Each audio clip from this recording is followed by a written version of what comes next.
জামাত ইসলামীর সমর্থন ছাড়া একবার ক্ষমতায় গিয়েছিল। বন্ধুরা, কয়দিন 5 বছর ক্ষমতায় থাকতে পেরেছিলেন? 5 মাস থেকে পেরেছিলেন? 5 সপ্তাহ পেয়েছিলেন? মাত্র 12 দিন টিকছিল। ঠিক কিনা বলেন? জামাত ইসলামী বাদ দিলে বাংলাদেশ জামাত ইসলামের সাথে গোটা বাংলাদেশের জনগণ আছে, সকল নাগরিক রয়েছে, সকল রাজনৈতিক দল রয়েছে। সুতরাং আগামী দিনে জামাত ইসলামের বিরুদ্ধে কথাবার্তা বললে একটু সংযত হয়েই বলা দরকার।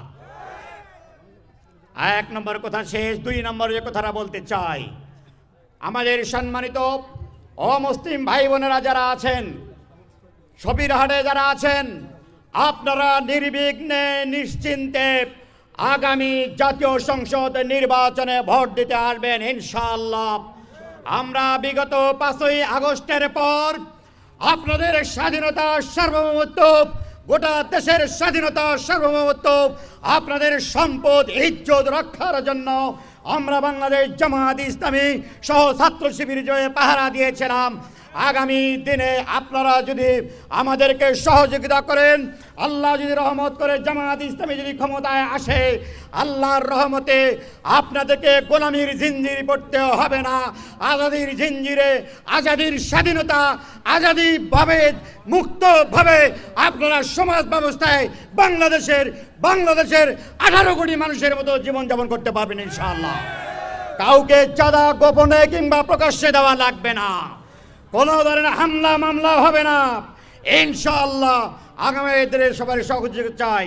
3 নম্বর কথা বলেই শেষ করব। আল্লাহ যদি রহমত করে বাংলাদেশ জামাত ইসলামী যদি ক্ষমতায় আসে, তাহলে আল্লাহর রহমতে বাংলাদেশে যে সমস্ত কাজ করবে তার সংক্ষিপ্তভাবে 2-1টি কথা বলে শেষ করব। তার মধ্যে 1 নম্বর হচ্ছে আমাদের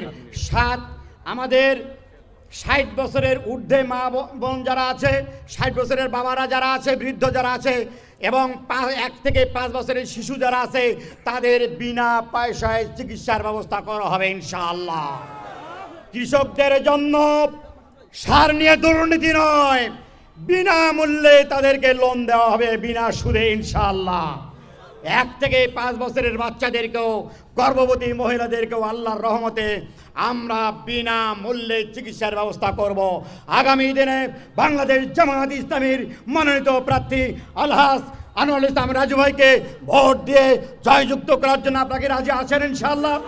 রাজি আছেন ইনশাআল্লাহ? কারা কারা রাজি যাতে দেখান ইনশাআল্লাহ। আলহামদুলিল্লাহ, আলহামদুলিল্লাহ। ধন্যবাদ সবাইকে, ধন্যবাদ।